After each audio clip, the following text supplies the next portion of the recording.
எல்லோருக்கும் வணக்கம் மாஸ்டர்ஸ். இன்றைக்கி கபீர்தாசரோட தோகாவை பார்க்கலாம். இன்றைக்கி கபீர்தாசரோட குரு பக்தியை வெளிப்படுத்துகிற மாதிரி சொல்கிற ஒரு தோகா. அவர் எல்லாத்தையோட குரு பக்திக்கு ரொம்ப முக்கியத்துவம் கொடுத்துருக்கார்.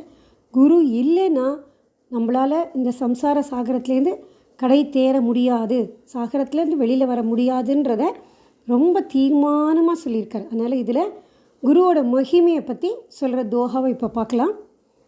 குரு கோவிந்த் தோவு கடே காக்கே லாகம் பாய பலிஹாரி குரு அப்பனே கோவிந்த் தியோ பத்தாய. அப்படின்னா குரு கோவிந்த், குருவும் ஈஸ்வரும் கடைன்னா நிற்கிறார்.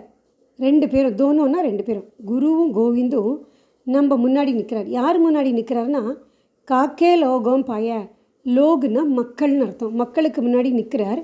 அப்போது குரு கோவிந்த் ரெண்டு பேரும் நிற்கும் பொழுது நம்மளாம் என்ன பண்ணுவோம், உடனே ஓடி போய் கடவுள் நம்ம கண் முன்னாடி வந்தார்னா ஓடி போய் கடவுள் காலை பிடிச்சிப்போம், எனக்கு இந்த வரம் கொடு அந்த வரம் கொடுன்னு கேட்போம். ஆனால் கபீர்தாஸ் என்ன சொல்கிறார், முதல்ல குருவை தான் வணங்கணும்.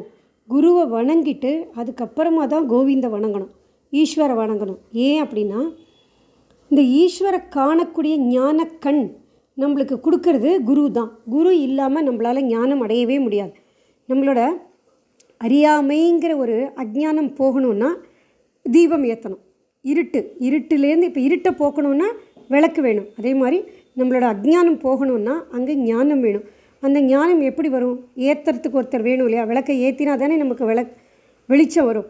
அதே மாதிரி அந்த வெளிச்சத்தை காமிக்கிறது, அந்த வழியை காமிக்கிறது நம்மளுக்கு குரு தான். அதனால் முதல்ல குருவை வணங்கிட்டு அதுக்கப்புறமா தான் கோவிந்தை வணங்கணும், கடவுளை வணங்கணும் அப்படின்னு சொல்கிறார். ஸோ இந்த தோகா மூலமாக குருவுக்கு நம்மளோட வாழ்க்கையில் எவ்வளோ தூரம் முக்கியத்துவம் கொடுக்கணும் அப்படிங்கிறத பற்றி இந்த தோகாவில் கபீர்தாசர் சொல்கிறார். எல்லோருக்கும் ரொம்ப நன்றி.